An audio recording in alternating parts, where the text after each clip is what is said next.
subscribe and click the bell icon to turn on notifications.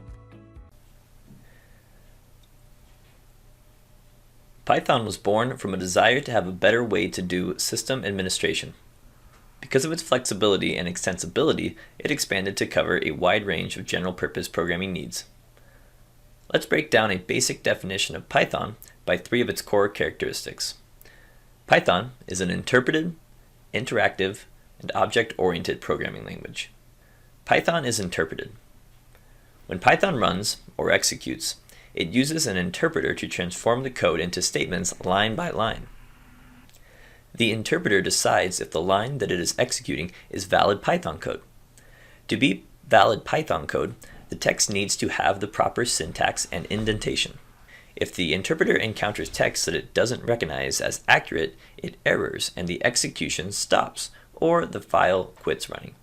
Think of the interpreter as a tool used by your computer to understand the instructions that you are giving it. Python is interactive. Python provides an interactive shell or execution environment to execute Python code. This makes Python excellent for learning.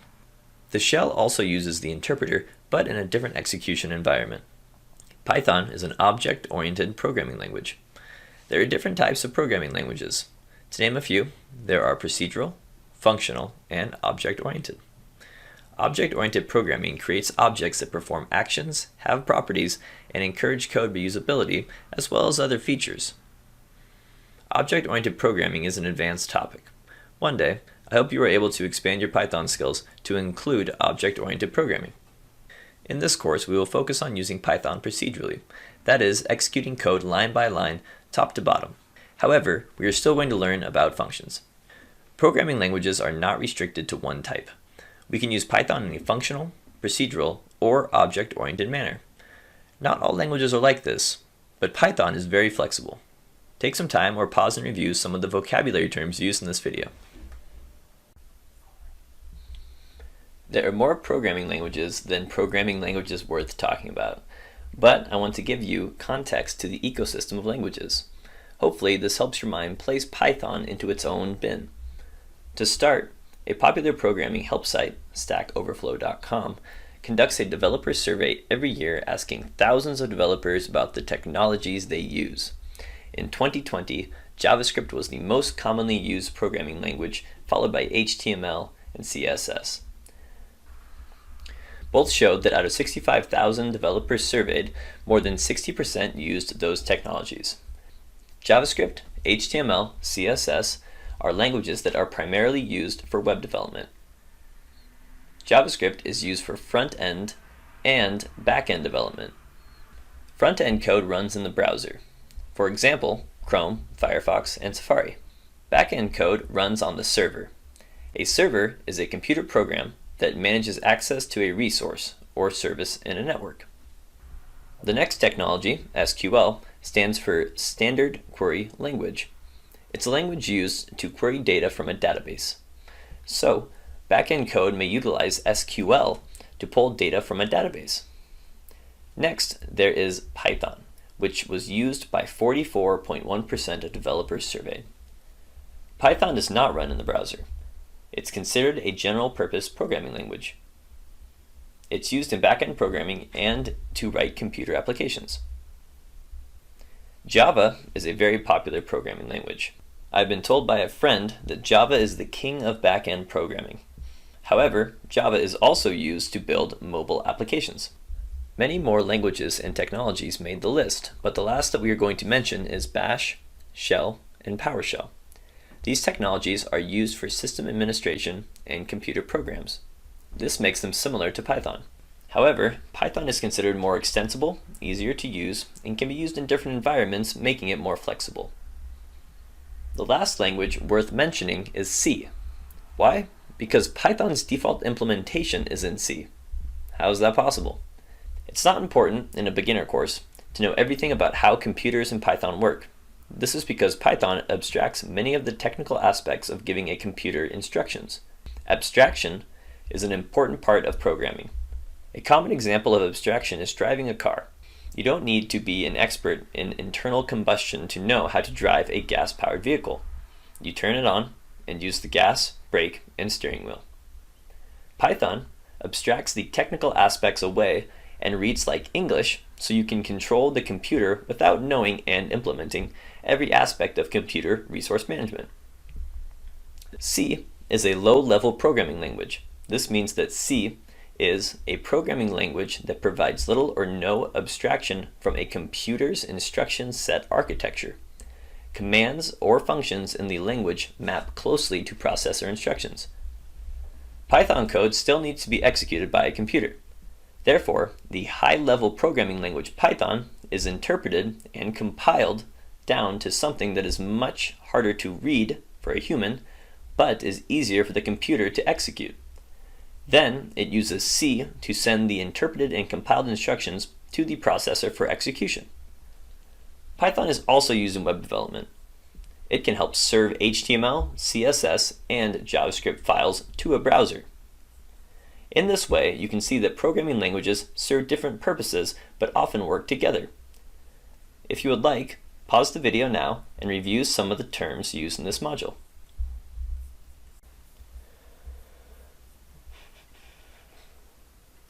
We have already talked about how Python is used professionally for computer applications and web development. A few other ways Python is used in the workplace can be for analyzing business statistics like stock market data. It's also used by business analysts to find trends in operations statistics. Machine learning and artificial intelligence. Machine learning can be used to classify customers, predict medical conditions, and more. Office assistants can use Python to sort, manage, search, edit, and read large text files or folders on a computer. They can also use Python for managing email and web scraping. Market research analysts use Python for web scraping and market segmentation. Scientists will use Python for intensive scientific calculations and high-dimensional visual representations and graphs. This course won't make you an expert in any one of these disciplines, but it will give you the tools and knowledge to explore how Python can help you in whatever business situation you encounter. The easiest place to practice Python is in the browser. We can use a website like repl.it to quickly have the Python interpreter available to us. Open up a browser. It might be Chrome or Firefox or Safari, and navigate to repl.it.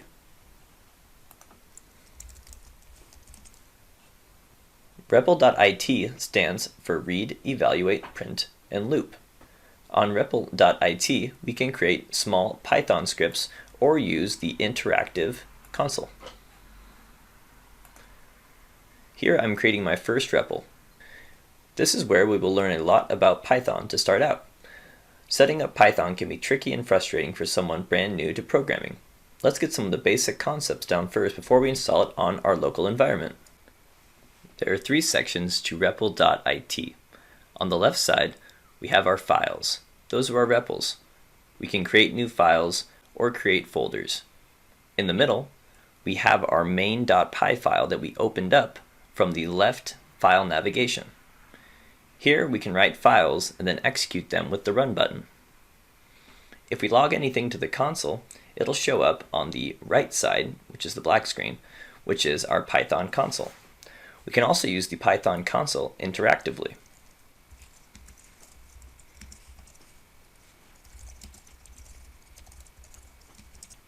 In the next video, I'll demonstrate how to create an account on REPL.it so you can save your REPLs and come back to them later.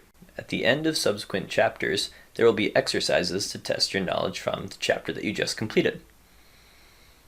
This exercise will just be a follow-along on how to create an account on REPL.it. As I said in the previous video, this is an optional part of the course. But if you create an account, you're able to save REPLs to come back to them later. In future videos, you'll be able to pause after the instructions to try the exercise out on your own. Then you can resume the video to see the answer. To start this exercise, open up a new browser and navigate to REPL.it.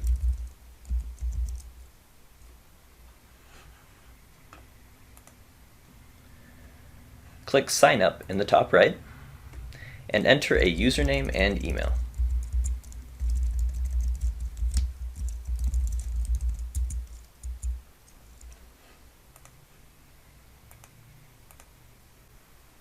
Once you sign up, you're taken to your account page.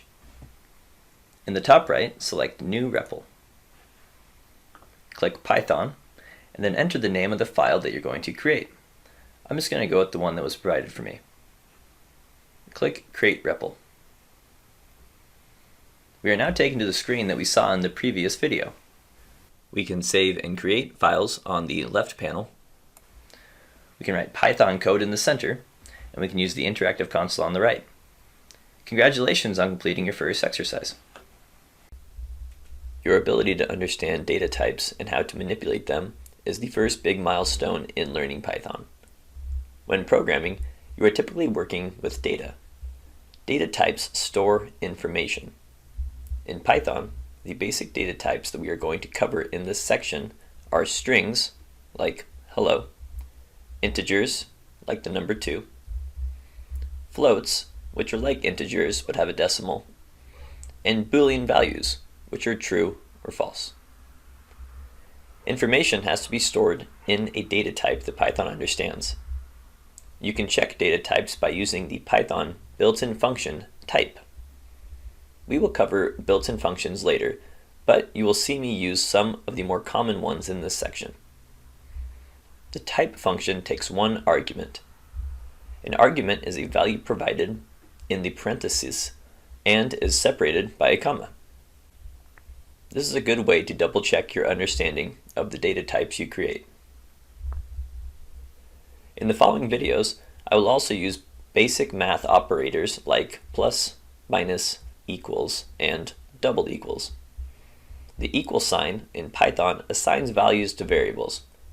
The double equal sign is used for comparisons. We are going to discuss operators in depth when we start building expressions. But for now, that small detail will help you understand what I do in the following videos.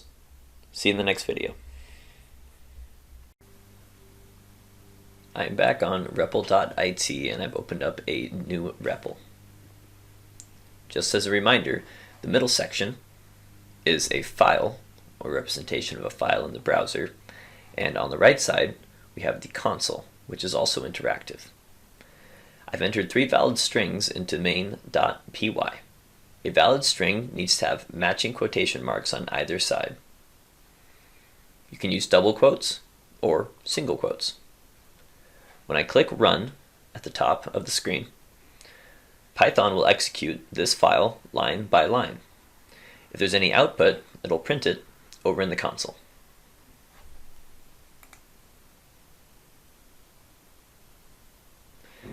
As you can see, nothing happened. I didn't print any output, and all 3 of the lines that had code were valid. Now let's use the type function to check the type of Mary.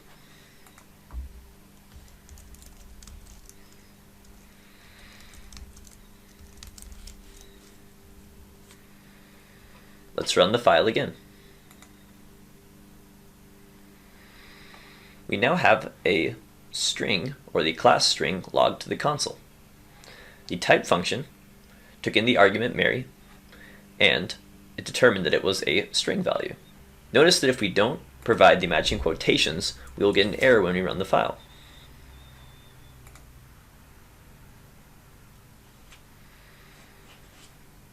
You can use single quotes and double quotes to create strings, but they have to match. Let's switch over to the interactive console to explore strings a little bit further. In Python, str represents a string value.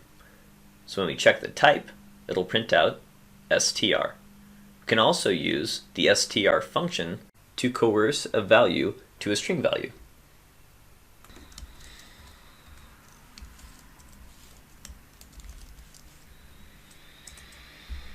The str function, or string function, will try to coerce the value that is provided to a string value.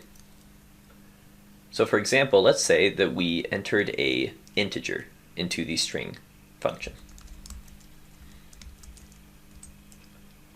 You can see that the string function has added quotation marks and converted the number into a string. We can then check the type of this value using the type function. And our assumption is correct that this value is actually a string, although it is the number 1. and that's because it uses the proper syntax, which is the matching quotations. Let's clear the console and the file and explore strings a little bit further. I've already covered that strings need matching quotation marks to be valid. But let's say that you need to put quotation marks inside of quotation marks. For example, somebody has a name and then they have a nickname. As long as the quotation marks match, then the string will be valid. If my friend Chase goes by Chaz, then I can put the single quotes on the outside and then put his nickname in double quotes on the inside. This runs as valid Python code. Let's say that the quotation marks do not match and I put double quote with a single quote on the outside and then 2 double quotes on the inside. You can see that the REPL is already showing me that this is going to be a mistake. Python does not discern between the double quotes and the single quotes. But if I put a double quote on the outside, you can see that I've created 2 string values. One is Chase, and the other is this empty string value. And REPL does not recognize this string of characters because, technically, these quotation marks belong to other strings. To make this string valid, we can replace the inside double with single quotes. And now we have a valid string again. Strings are very important in Python, and there's definitely more that we can learn about them, and we'll be using them a lot later. Remember, a string is a data type. It's also an object. So when we check the type of a string, the console tells us that that is a class string, which means it is an object string. String objects have methods on the end that allow us to manipulate the value inside the string. For example, let's use the upper method to convert the string to uppercase letters. Upper changes the characters inside of the string and makes them all uppercase. There are many different methods that can be applied to a string in order to manipulate the value. There are actually more methods than you can probably remember. So where can you see or check if a method exists to manipulate a string in a way that you wish to manipulate it? To discover string methods available and all kinds of information on the Python language, navigate to docs.python.org. Here you can select the version of Python. We should use the stable version, Python 3.8. And we can find the string methods that we can use in Python. Click on Library Reference. Scroll down and under Built-in Types, select Text Sequence Type. Here you can read more about the string object. However, since we're talking about methods, you can scroll down to String Methods. Notice that we now have a list of methods and what they do. This description shows arguments that are required, what the syntax is for the method, and then what the method can return when you enter it. This is a great reference when trying to manipulate or change a string value. Please take some time to read the video review before moving on to the next lesson. An integer is the first numeric data type that we will introduce with Python. Put more simply, integers are numbers. Let's enter a few valid integers into the interactive shell.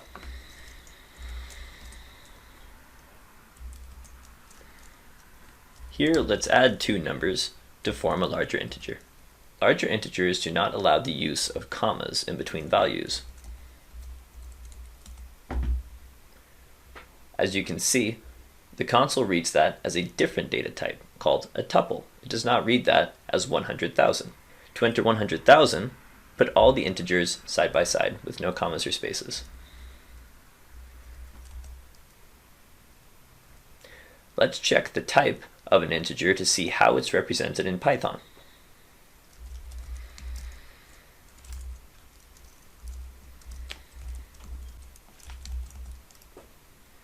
In Python, an integer is represented with int, just like string is represented with str.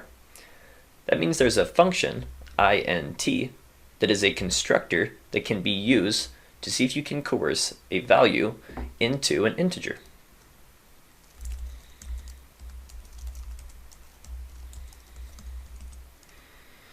As you can see here, Python does not know what to do when you try to turn hello, a string, into an integer. However, in the next section we'll talk about floats, and if you try to coerce a float into an integer, Python has an answer.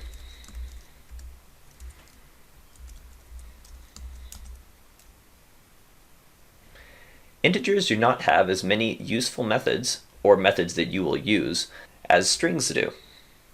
To give an example of a method on an integer, we will look at the bit length method. It is not likely that you will use the bit length method in your everyday programming. Methods cannot be called directly on integers. You must save the integer value to a variable. We'll discuss variables in a later module.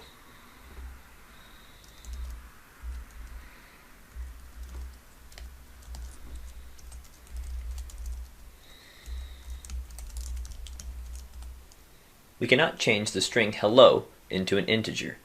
However, if the string is a number, we can change that string to an integer. Let me show you what I mean.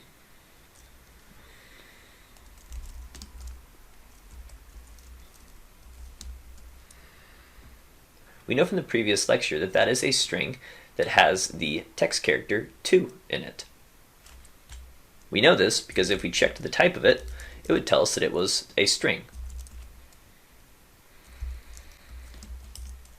Since this value contains the text character 2, we can use Python to change it into an integer.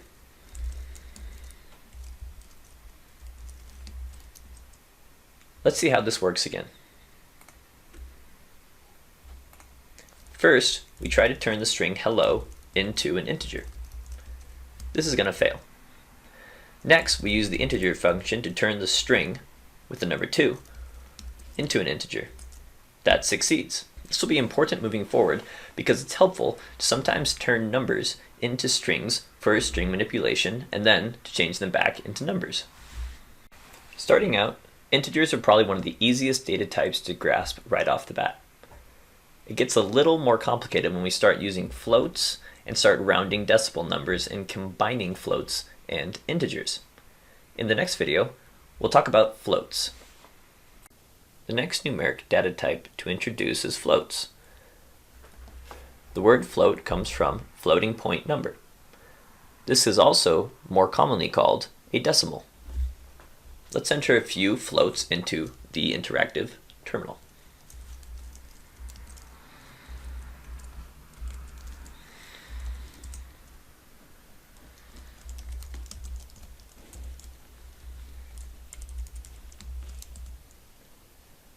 Float is not abbreviated as a data type.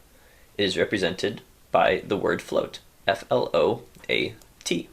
Let's clear the console and see what happens when we try to convert a float to an integer and an integer to a float. First, let's try a float to an integer.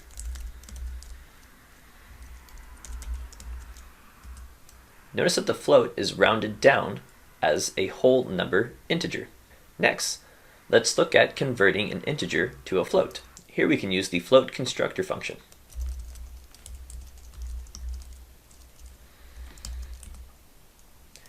You can see that 5 is turned into a decimal with .0 tacked on to the whole number. The float object, like the integer object, does not have that many methods that you will typically use. One method that you might use, or one method for demonstration, is the as-integer ratio method. Let's take a look.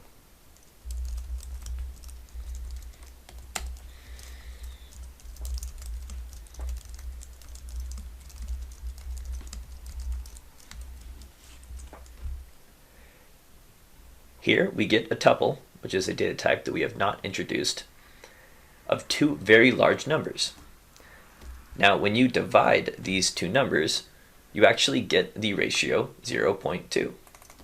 Let's test this theory.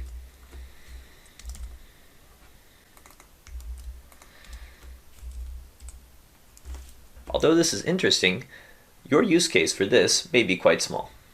Next, I'd like to show you what happens when you try to add an integer to a float. Let's take the integer 1 and add 0.2 to it. We get 1.2.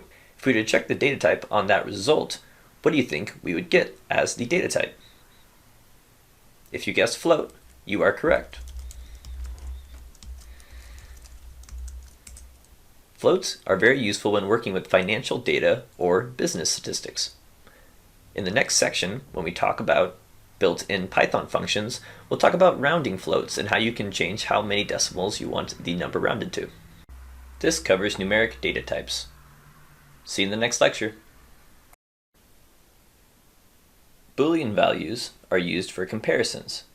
They represent the truth value of another value or of an expression. Boolean values are true and false.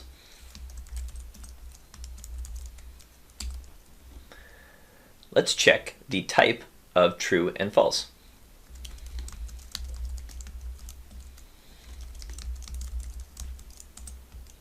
You can see that the Boolean constructor is shortened to BOOL.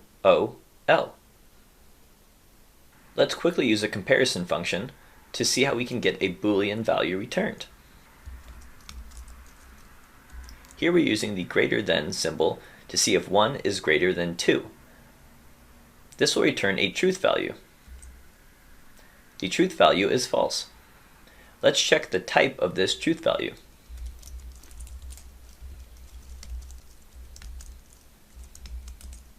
In the previous lectures, we tried to change the type of certain values between integers and strings, strings to integers, and integers to floats.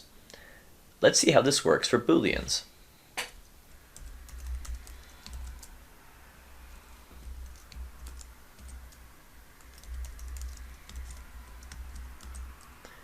How can 0 be false and 1 be true?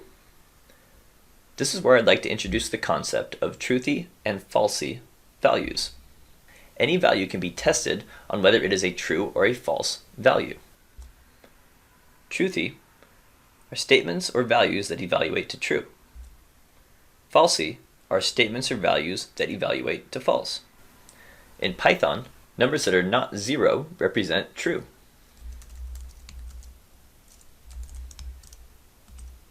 Next, let's take a look at strings and see what string has a truthy value and what string has a falsy value.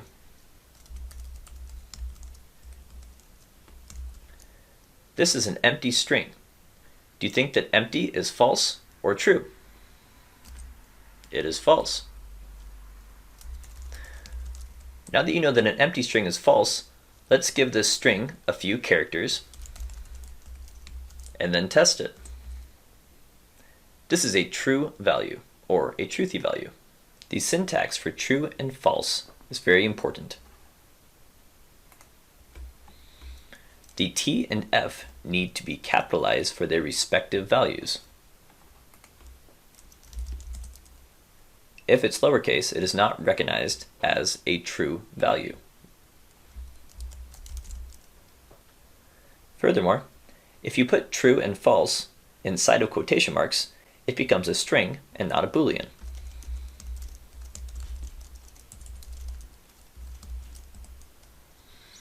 Since 0 and 1 have Boolean values, true and false also have integer values.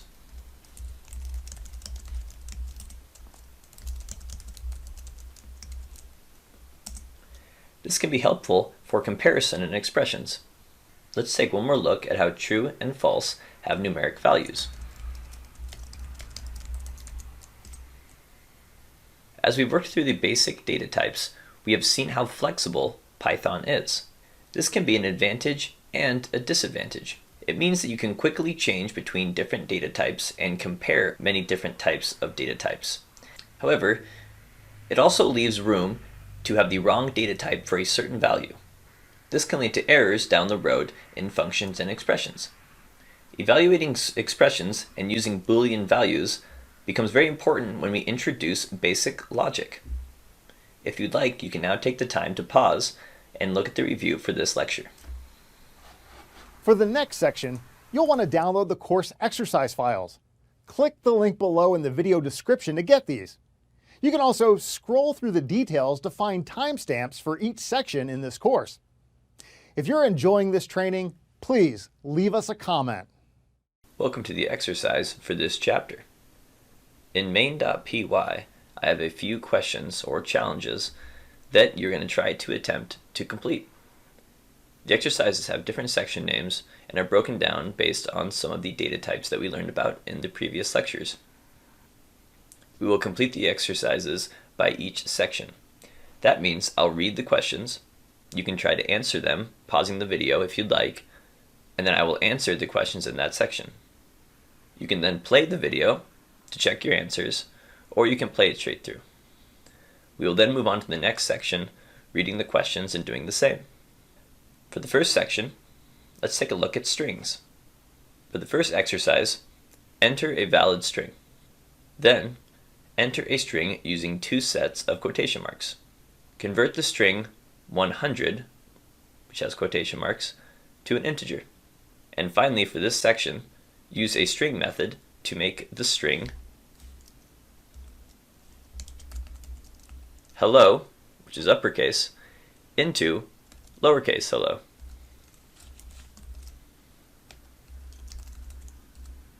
Remember, you can use the Python documentation to search the methods on strings. Okay, good luck. Let's use the interactive shell to work through these exercises. For the first, enter a valid string. I provided a few in the questions, so this may have given you a hint into the answer. Valid strings use matching quotation marks. Next, enter a string using two sets of quotation marks. Remember, we can put the single quotes on the outside or the inside. However, we cannot use both single and double quotes.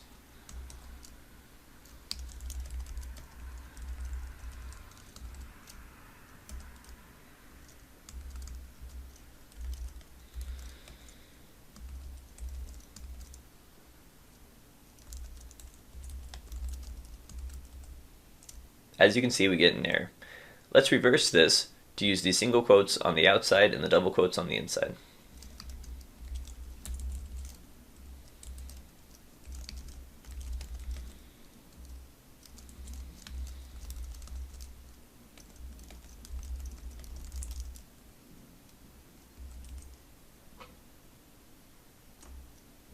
Okay, time for the next question. Convert the string 100 to an integer. To review, if we use the quotation marks, this is a string. We can use the integer constructor function to convert the string to an integer.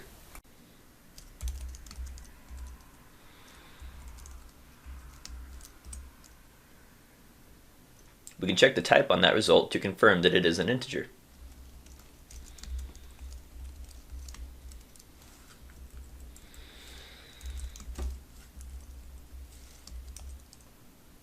Perfect. Next, use a string method to make the string hello into hello. Let's use the Python documentation to search for what this method is going to be. We're at docs.python.org and we've selected the stable version 3.8. We can go to the library reference, scroll down to the text sequence type, string, and then we can go to the section string methods. Notice we have capitalize, case fold. In a previous lecture, we used upper to convert the string characters into uppercase characters. Here we can hypothesize that there might be a lower method that will turn the characters into lowercase. This returns a copy of the string with all the cased characters converted to lowercase. Let's try that. We have the string hello, and then we call the lower method, and we turn all the characters into lowercase. Let's move on to the next section, which concerns floats and integers. Because integers are fairly easy to grasp, we are going to skim over that section and focus on floats. I'm going to clear the console. Let's now take a look at the float section. Enter any valid float. Then convert that float to an integer. You may pause the video now before we work through the float section. Okay, the first exercise for floats. Enter any valid float. Seems to work. Let's check the type.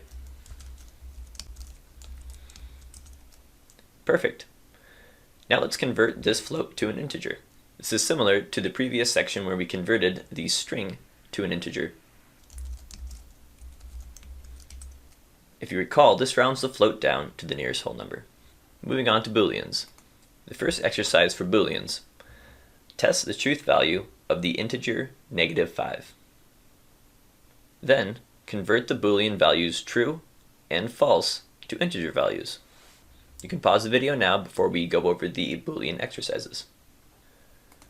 Alright. First, test the truth value of the integer -5.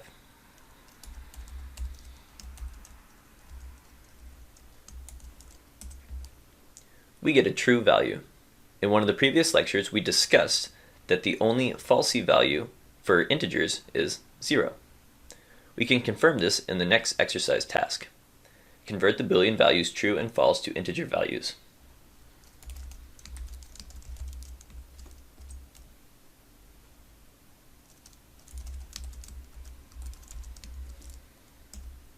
To end the exercise, I've included a challenge which uses operators, so I don't expect you to understand it completely yet, and it's a little more complex.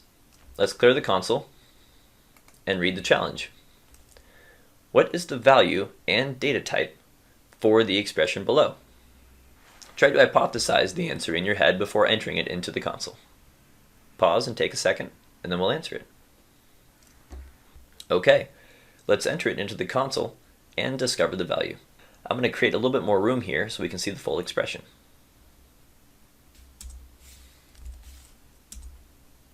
The answer is 5. Let's quickly break this down. Using the integer constructor, 5.4 is rounded down to 5. The integer value for false is 0.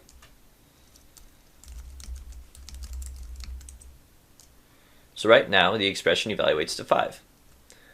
The integer value for true is 1, and we are subtracting that value from 5. Next, we are taking the Boolean value of the string hello and then converting that Boolean value to an integer. The Boolean value of hello is true. Now what would be a string value that would give us a Boolean value of false?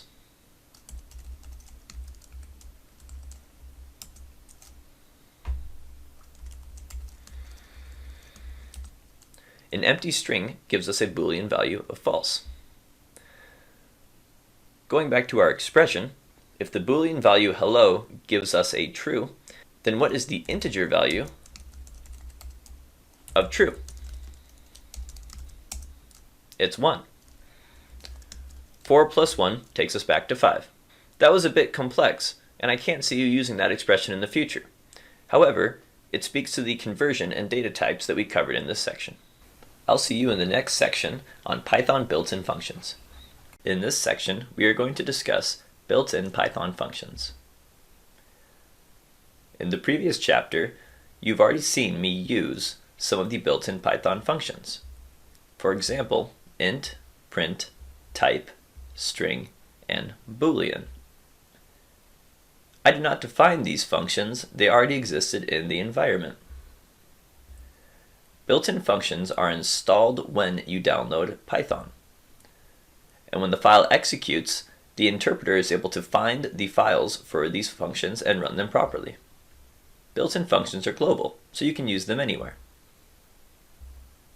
One thing you want to try to avoid when creating functions is using the same names as the built-in functions. There are usually many ways to define a function. For example, instead of overriding type, you could try to create a function called category. Built-in functions are similar to string methods. There are more than you can probably remember, but if you have a good place to look for them, you can reference and explore them when needed. You may have guessed that you can learn more about built-in functions with Python's documentation. Navigate to docs.python.org, selecting the stable 3.8 version. Click on Library Reference, and scroll down to built-in functions. Here, you have a very convenient list of all the different built-in functions. Let's select one that we've already used. you can see the description is short. This function returns a string version of an object. The documentation does a good job of linking to other descriptions. If we examine string more closely, we can find a longer definition on what the string function does.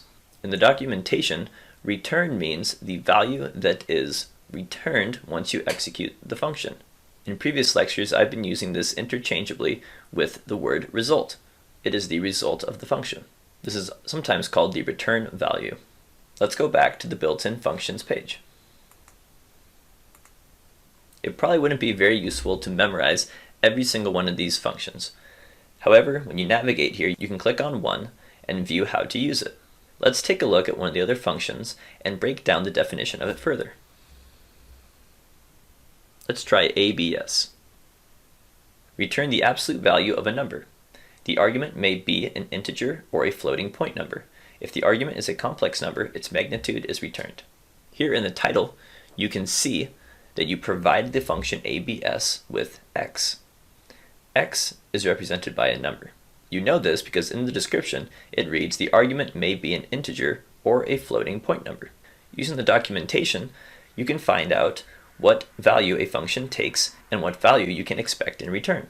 I would recommend bookmarking the documentation page because it's helpful to quickly navigate to and read more about Python functions. In the next video, let's look over common built-in functions. In main.py, I have entered some of the more common built-in Python functions. Print you have seen before, but this may be your first time seeing the functions round, input, max, and min. Let's run the file and see how this plays out. The first line was executed and hello world was printed to the console. On line 3, we're using the round function. The round function will try to round the number given as the first argument to the amount of decimal places indicated in the second argument. 2.3456 will be rounded to 2 decimal places. There is no output from this function that is printed to the console. On line 5, we have the input built-in function. We've given it an argument, enter something please, as a string. Notice this string is printed to the console. The input function asks for our user input.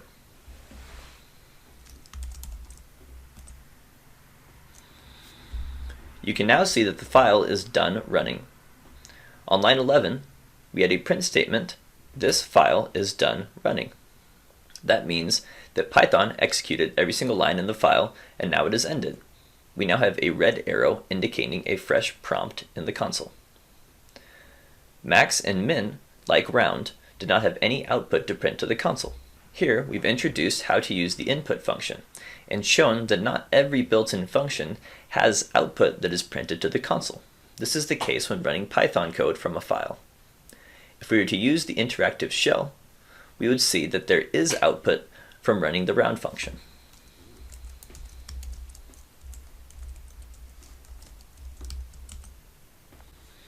The number is rounded to 2.35. The interactive console is different than running Python from a script or a file. Let's see what the max built-in function does when given the numbers 4 and 5.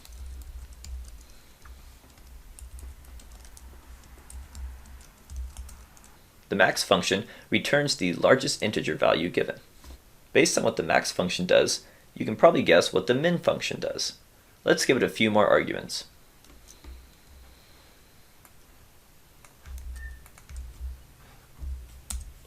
The min function returns the minimum number. There is one more built-in function that I'd like to introduce now that can be very useful.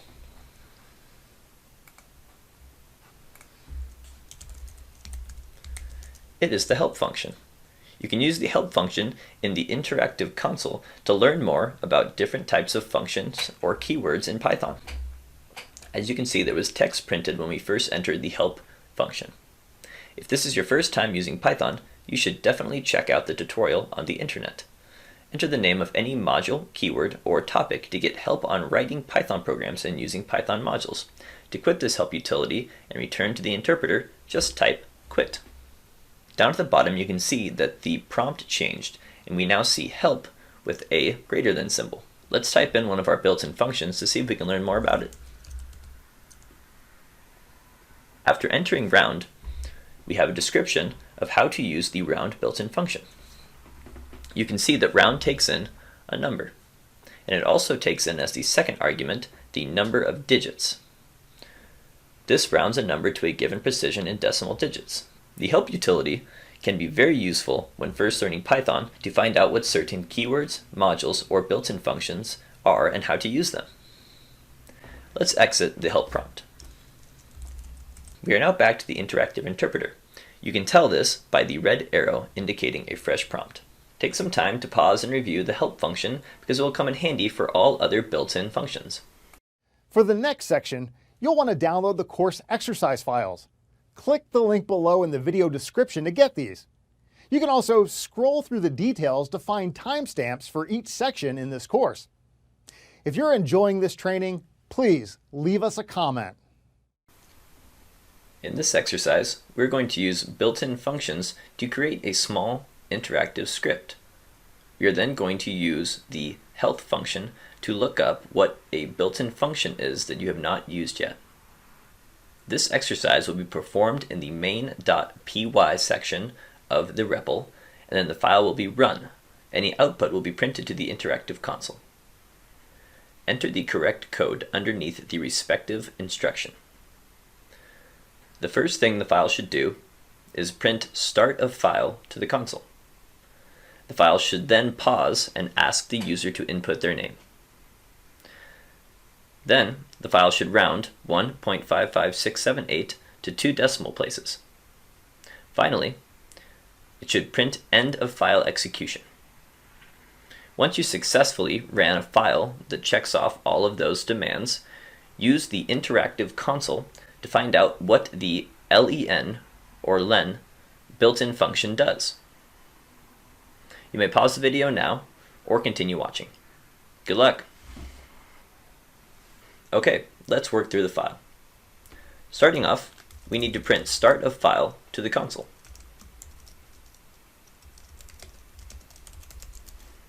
I just noticed that this says compile.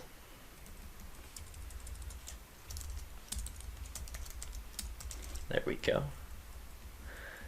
Next, the script needs to pause and ask the user to input their name. Here we use the input function.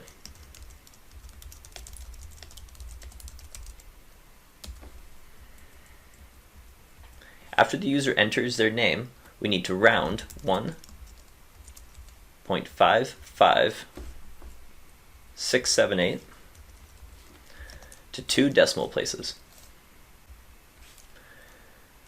Finally, we print end of file execution to the console. Let's see how this works. It successfully printed start of file, and now it's asking us for our name. We then entered our name, and the file finished executing. Perfect. The final part of the exercise is to use the interactive console to find out what the len built-in function does. First, let's open up the help console by entering the help function. We have now entered the interactive help console. Next, we can enter len to learn more about the len function. The len function takes in an object. It returns the number of items in a container. We'll be using the len function a lot later when we talk about lists. Congrats on completing this exercise. I'm very excited to introduce variables and functions in this section of the Introduction to Python course. Your Python journey will not be the same after you learn about how to handle and use variables and functions. What is a variable? Variables are placeholders for values. In one of the previous chapters, we introduced data types. Basic data types are the representation of information. Now, when you have a data type that represents information, like a string holding a name, that value can be stored in a variable. Once you declare a variable, that value is stored in your computer's memory during the execution of that file. Once the execution of that file is over, the variable is removed from memory. After you store a value in a variable, you can then reference that variable name later in the script utilizing that value. In previous videos, we were entering values into the interactive shell, or main.py, as a script, but those values were not stored, so we couldn't use them later. With variables, we can take information, represent it as a data type, and then store it in a variable so we can use it, manipulate it, or evaluate it later in our script. How to declare a variable. Enter a variable name that follows the Python naming conventions. On that same line, use the equal symbol to assign a value to the variable. The variable name must be entered on the left side of the equal symbol. What is a function? A function has arguments. When a function is called or executed, it can change or evaluate the values given as arguments before returning the new values to the running script. In this example, we have a function named add1. It takes in one argument, num, num, which is an integer. It then adds 1 to it, and then returns the new value. Why would you use a function? Functions are useful for tasks that are repeated. In programming, there is an important concept that goes by DRY, or dry. It stands for do not or don't repeat yourself. In programming, to keep your code clean, you want to hold the code that performs actions in one place. You would do this so that when you make changes to that action, you don't have to change it in multiple places in the code, or in a larger project, you may be sifting through other files to find that same logic or code. How to declare a function. Use the Python keyword def, which stands for define or definition. You're using this keyword because you are defining a function, and you're telling Python that you are about to define a function. On the same line, name the function following the Python naming rules. Declare any arguments that are needed for the function in parentheses immediately following the name. Next, enter a colon after the parentheses. Indent the rest of the lines in the function. Finally, use the return keyword to send a result back to where the function was called from. Function and variable names have conventions defined by the Python PEP8 standard. Function names should be lowercase, with words separated by underscores as necessary to improve readability. In one of the introductory parts of this course, we talked about Python's purpose and how one of the key principles of Python is that code is read more than it is written. Variable names follow the same convention as function names.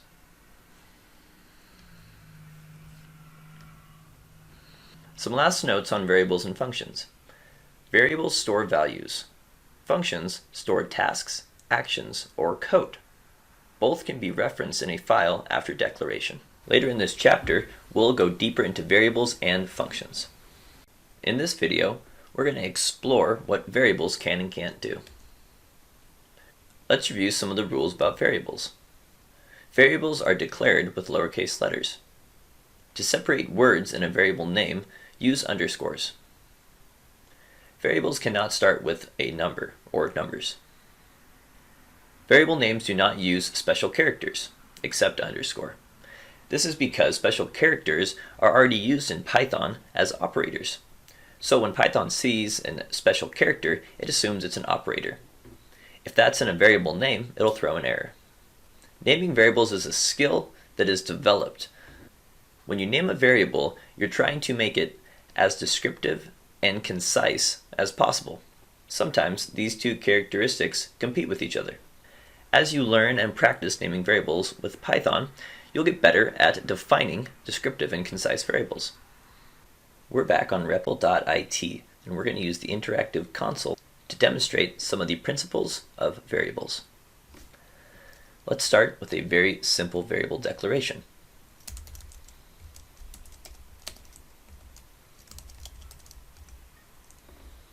I have assigned the string John to the variable name. Now I can access John by typing in the variable name. Let's assign a different string to name.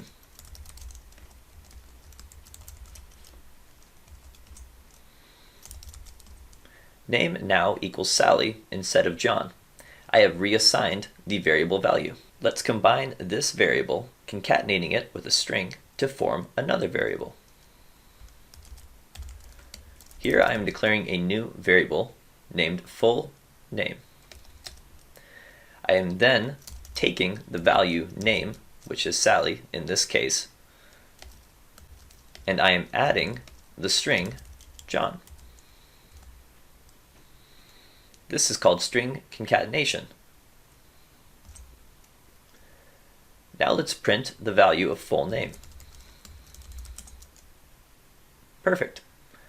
Let's see if this had any effect on the name variable. As you can see, Sally is still assigned to the variable name. Let's clear the console. I haven't restarted the console, so the variable name still has a value. Let's refresh the page. You can see that the REPL and the console is reloading. Now the variable name does not exist with the value Sally. As mentioned, you cannot start variable names with numbers. You'll get a syntax error. You'll get the same kind of errors if you try to use special characters in a variable name declaration.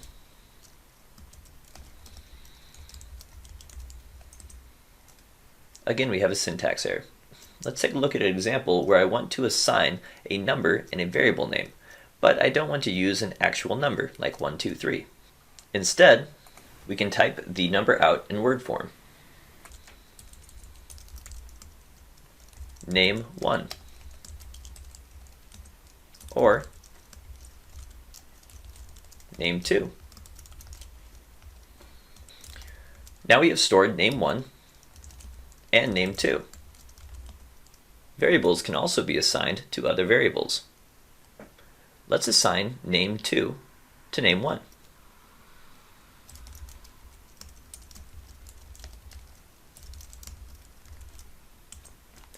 What do you think name 1 now equals? Sally.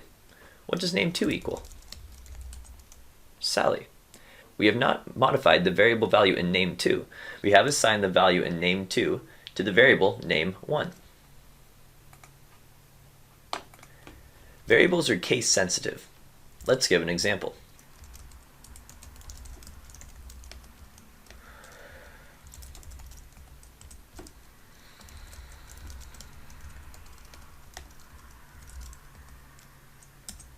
In this example, we have pencil assigned to the variable writing tool in lowercase.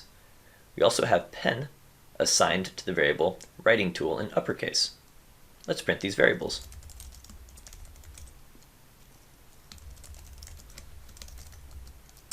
Since variables are case sensitive, they retain their values and do not overwrite each other. Even though this is allowed, it might be confusing to you or other programmers. You can pause and review a few of the terms used in this video. In previous programming lectures, you've seen me use the addition symbol or the greater than symbol. These are Python operators, and in this video, we are going to declare variables and then compare them or manipulate them with Python operators. To begin, let's take a look at the math operators in Python. Some of them will be familiar to you, like addition, subtraction, division, and multiplication. Others you may be seeing for the first time, like integer division, and then the modulus/remainder. To help explain integer division and the modulus/remainder, let's do a quick example.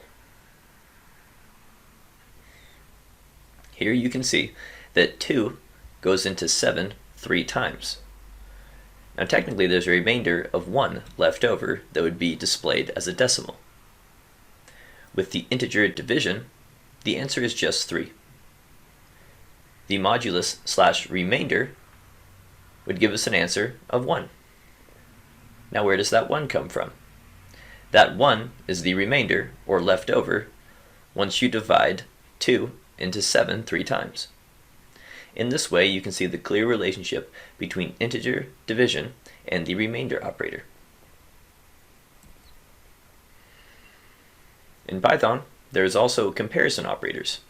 These are greater than or equal to or less than, equal to, and unequal to. In Python, the syntax is important. So in a comparison operator of greater than or equal to, the equal sign needs to be after the greater than symbol. Likewise for the equal to or less than operator. Remember, one equal sign is a way to assign a value to a variable. Two equal signs is used for comparison. Let's further explore these operators. In this video, we're going to explore operators in the interactive console. Then we're going to run a short script that uses variables and operators to demonstrate their use in an actual Python script. To begin, let's start in the interactive console. Let's review the addition and subtraction operators. I can add numbers in Python. I can also add strings in Python.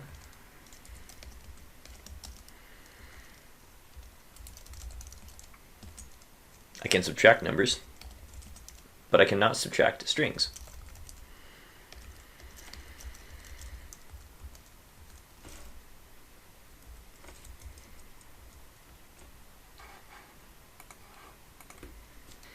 Exponent and basic division operators can be executed in line in the interactive shell. 2 to the power of 2 is 4. 2 to the power of 9 is 512. Let's assign this math operation to a variable.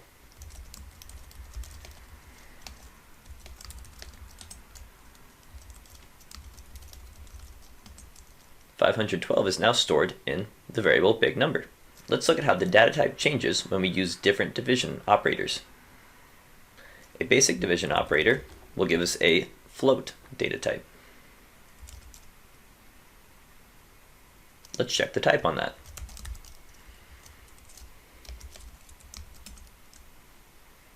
Using integer division, we intuitively get an integer.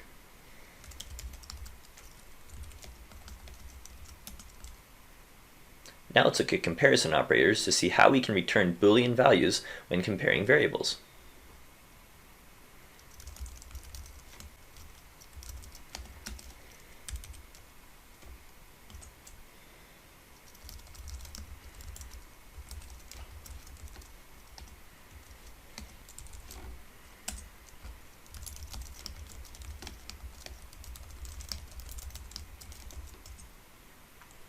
Here we get true. Random age is greater than smaller random age. We have stored the data type integer in a variable and then compared that variable with a comparison operator. Let's see what happens when we multiply these variables together.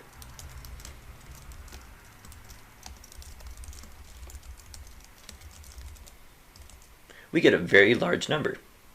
These variables contain integers, and we are able, in Python, to multiply integers. Let's clear the console, and now take a look at the script. In the script, we have declared a small integer, a large integer, a repeat small integer. We are then running a basic comparison and assigning it to the variable basic comparison. Here we're checking if the small integer is greater than or equal to the large integer. Then we are printing the basic comparison. After that, we're using integer division to divide the large integer by the small integer. Then we are assigning another value of the large integer modulo the small integer. At the end of the script, we are introducing an f string. An f string is a way to format a string to include a variable. It's like a normal string, but it starts with the letter f in front of the first quotation. Then you can use bracket notation to insert variables. In the first f string, we are including the integer division variable, which we declared earlier. In the second, we are declaring the modulus variable, which we also declared earlier. Let's run the script to see the result. False was printed to the console when we printed the basic comparison, because the small integer is not greater than or equal to the large integer. Further down, we see that the integer division answer was 10. 4 goes into 42 10 whole times. What's left over is 2, and that was the modulus/remainder. You may now pause the video to review format strings, math operators, and comparison operators.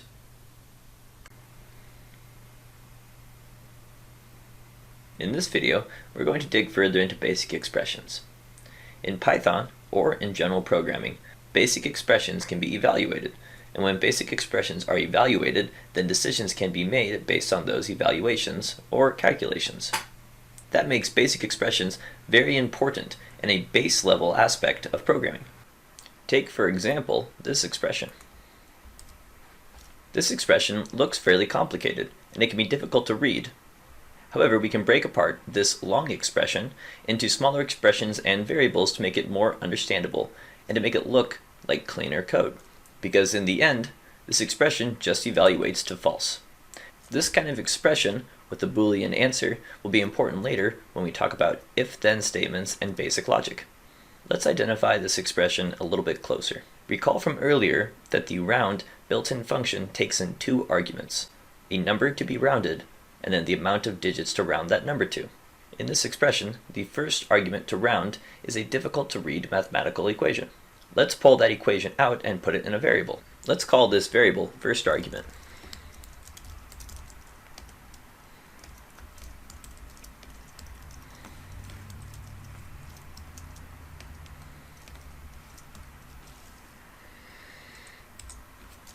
Let's see what first argument evaluates to.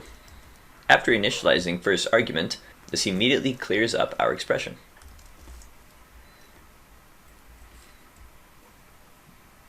We can replace all the messy numbers with the variable first argument. Now you can read the expression as round the first argument to 3 decimals, then compare it to the number 20. This reads closer to English and is easier than the previous expression. We can go a step further and break apart the first argument variable. The first variable argument has a complicated exponent. Let's pull this out of first argument and call it complicated exponent. We'll abbreviate exponent to exp.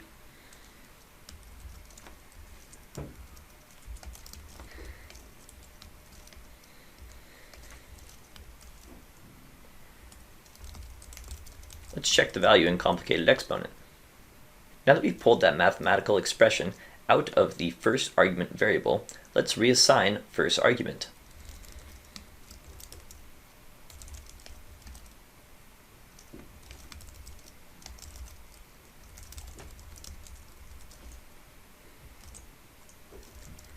Let's double check the value in first argument. Perfect, this is the same value that we had gotten before. Now that we've used the interactive shell to break down our complex expression, let's transfer it over to main.py to create a file. First, let's start with the complex expression.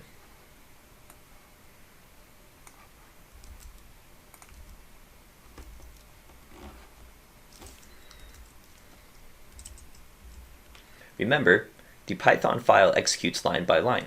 So in order to initialize the first argument, we would need to have already declared the complicated exponent variable. Let's do that first.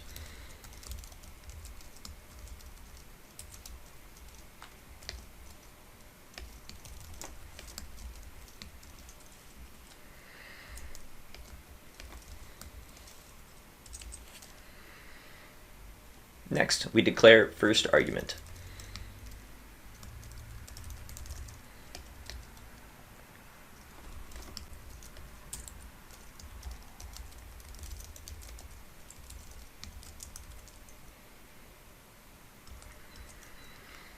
Now that we have the complicated exponent and the first argument, we can round out the left side of our comparison expression.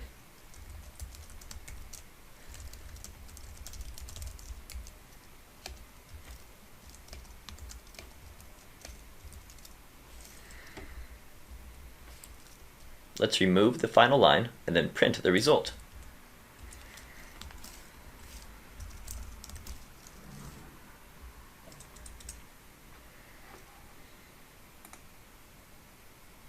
Seems that I have a syntax error because I didn't put the greater than symbol next to the equal symbol. Let's close that gap and then rerun the file. And we get false. You can see in this file that we've added more lines of code, but we have decreased the visual complexity of the expression. So it could potentially be easier for someone to look at what was printed to the console and then backtrack to see that the first argument comes from this expression and the complicated exponent variable comes from this expression.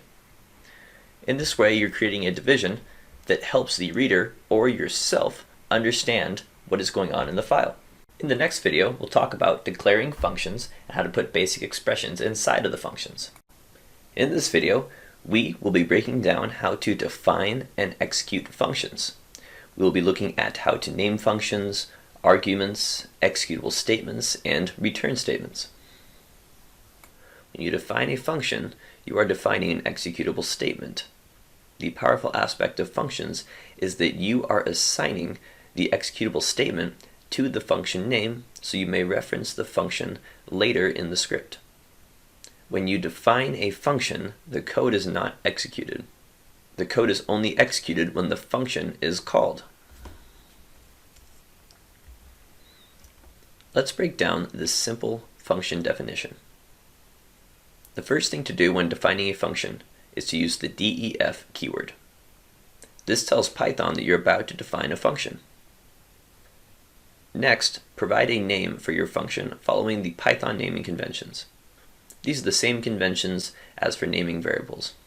After you name your function, open up a pair of parentheses and enter the required arguments for your function.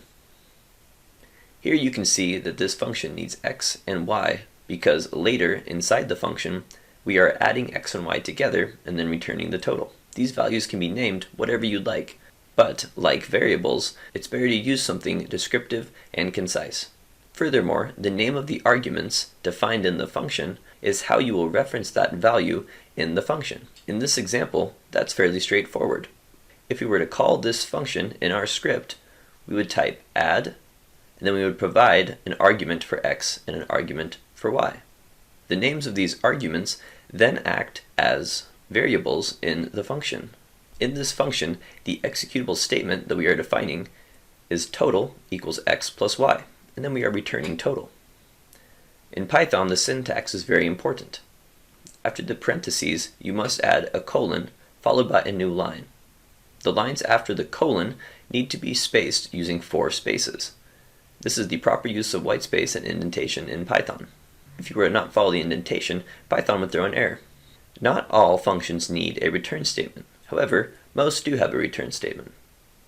In this example, we are returning the variable total. The variable total will be the addition of x and y. This value is then returned to the script where we initially called the function. There are 2 types of arguments that you can define in functions: keyword arguments and positional arguments.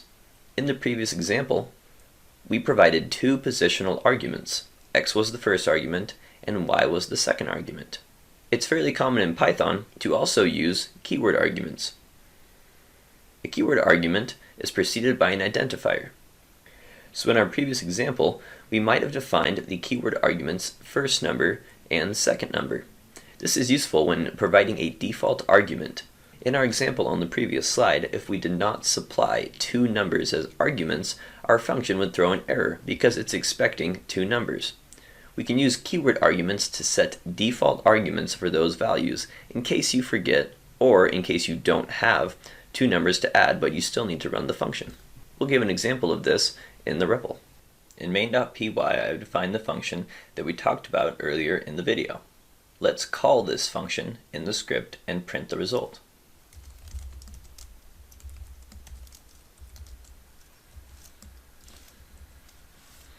On line 5, we are calling add by invoking the name and then providing 2 positional arguments, 2 and 5. When the file is called, the function will run and these values will be treated as x and y in the function and then returned as the total. Now let's run the file. Let's walk through the file execution. The file is started. The function add is defined in lines 1 through 3. However, it is not run, it is just defined. It enters the file's namespace to be used later during the execution. On line 5, the function is called with the arguments 2 and 5. The Python interpreter knows that there is a function named add that exists. It then takes the values, runs the function, and returns that value to line 5. Once that value is returned to line 5, it is printed to the console as 7. The current function definition uses positional arguments. Let's try calling the function without providing the second argument.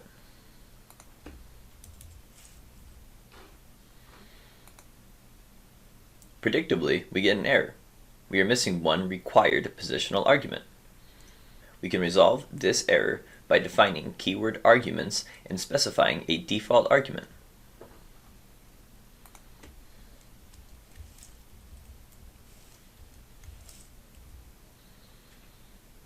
Now, if x or y is not defined, the value will default to 0.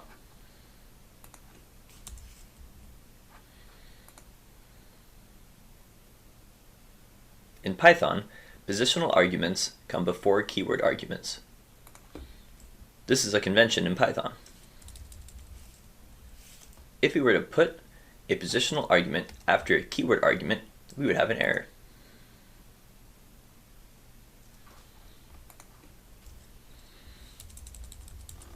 We need to move the positional argument in front of the keyword argument. This error reinforces that positional arguments are required. Let's add our required positional argument x.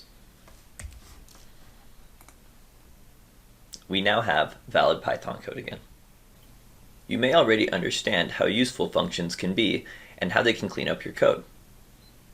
If we had to add 3 sets of numbers without functions, we would be retyping total equals x plus y and renaming different variables as we did it.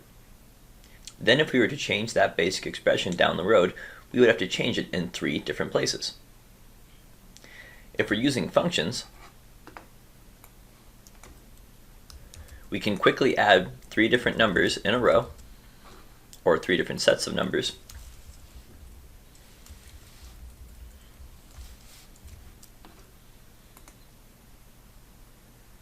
And then if we needed to change the basic expression later, we would only be changing it in one location, in the function. And this is where the usefulness of functions truly shines. You may also call functions from within other functions. In main.py, I have defined a new function called format sentence. It takes in a number, and then it returns in line a formatted string that says the numbers add up to the number variable. Later in the script, when we call the add function in line 9, the function will create the total variable by adding x plus y.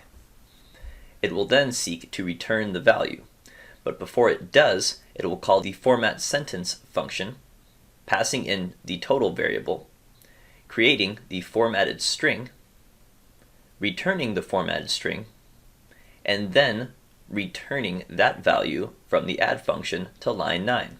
That can be confusing. Let's walk through it again.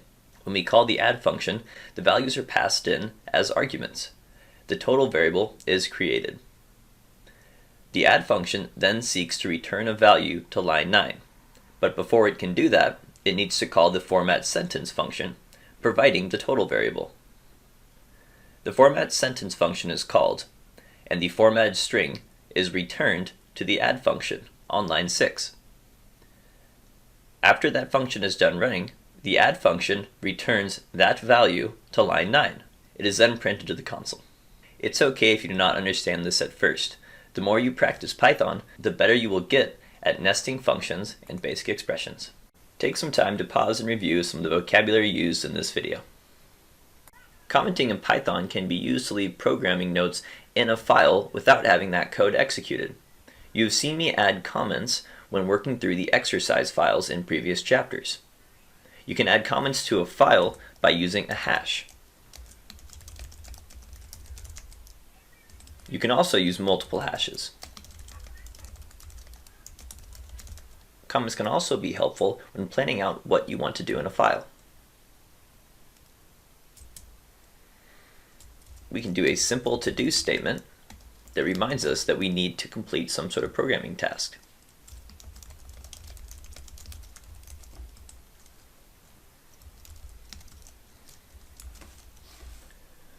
Once we have completed it, we can remove the comment.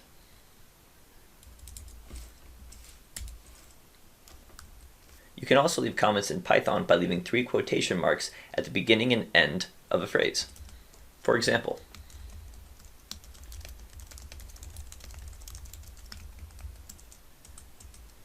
this is called a string literal, and it's used to define one-line docstrings. Docstrings are a way to describe functions and modules in Python, and they are outlined in the PEP 8 documentation. This course does not dive into the PEP 8 documentation or the many rules and conventions that are defined within. However, one-line docstrings are easy to grasp and can be applied by the beginner Python programmer. Docstrings are used to describe what a function does, and one-line docstrings are used to describe small functions. When defining a one-line docstring for a function, try not to reiterate things that are already known. This function's name is add, and the arguments are x and y. Therefore, we don't have to state that in the docstring. What we can say is that this function adds 2 numbers together.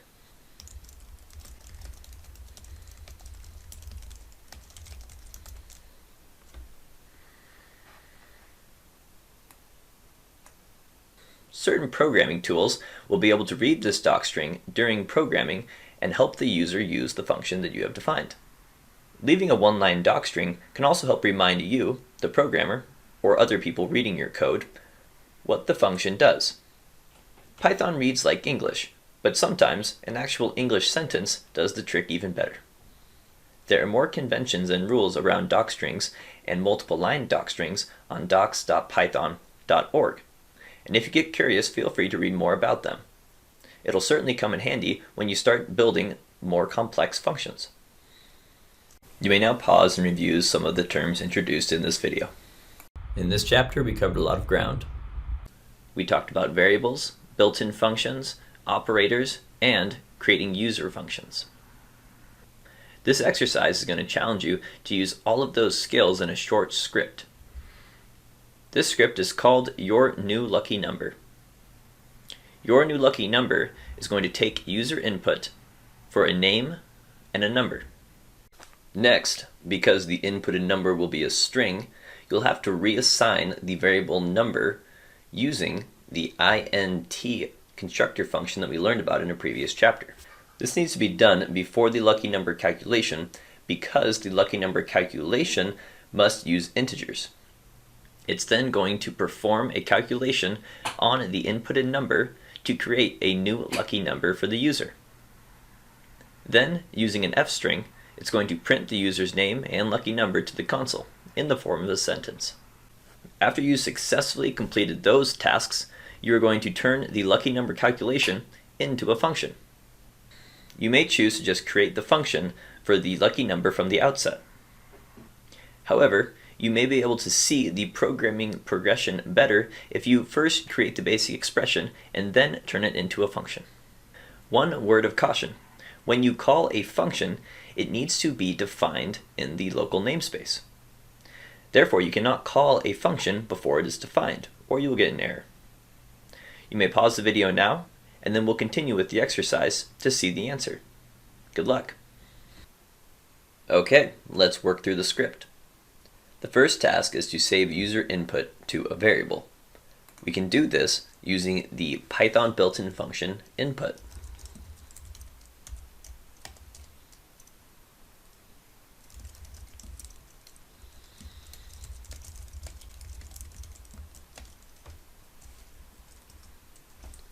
Then we'll be performing a very similar task with the user input for a number.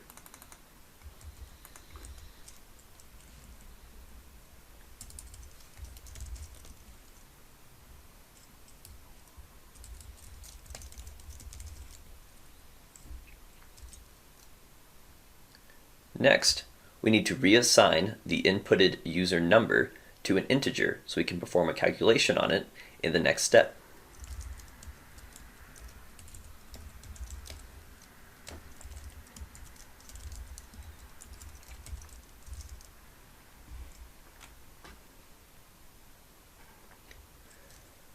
Next, we're going to perform a calculation on the number using a math operator to get the user's new lucky number. This also needs to be saved to a variable.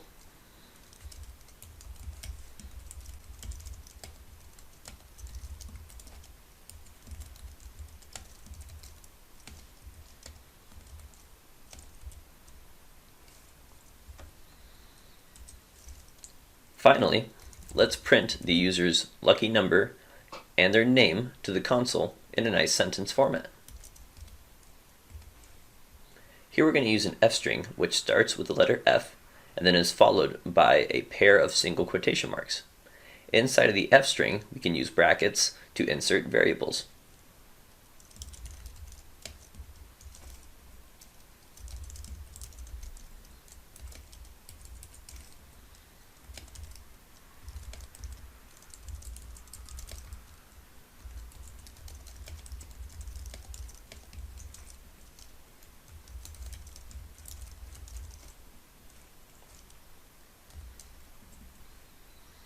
Before we turn the lucky number calculation into a function, let's run the script and see if it works.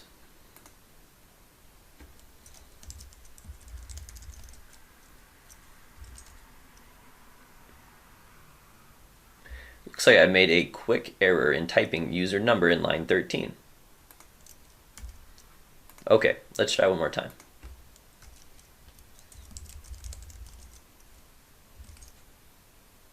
Perfect. My new lucky number is 1,562. The last part of the script asks us to turn the lucky number calculation into a function. Recall that in order to reference the function on line 13, we need to create the function before that. There are some common conventions to creating functions. I like to define them at the top of the file, especially if the script is as small as this one.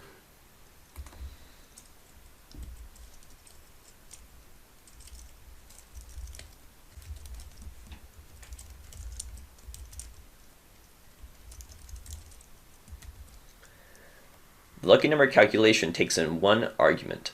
This will be a positional argument, and it'll be required. It'll be the user inputted number.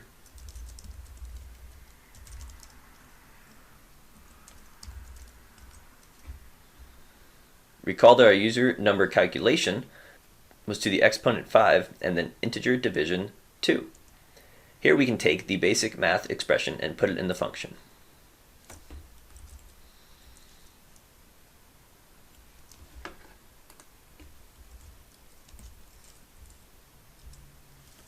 The REPL helps us with the indentation for functions. Then the function needs to return this value. Now that we have the task and code up above, we can call the function further down and save it in a variable. Down here in lucky number, let's call lucky number calculation, passing in the user number. Now when the function is called, it'll calculate the lucky number, passing in the user number, and then return the value. Let's test the script again.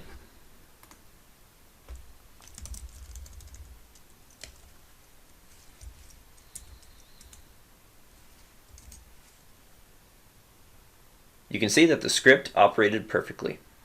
We can now move on to the next section. Congratulations on this exercise. If you're not a subscriber, click down below to subscribe so you get notified about similar videos we upload. To get the course exercise files and follow along with this video, click over there. And click over there to watch more videos on YouTube from Simon Says It.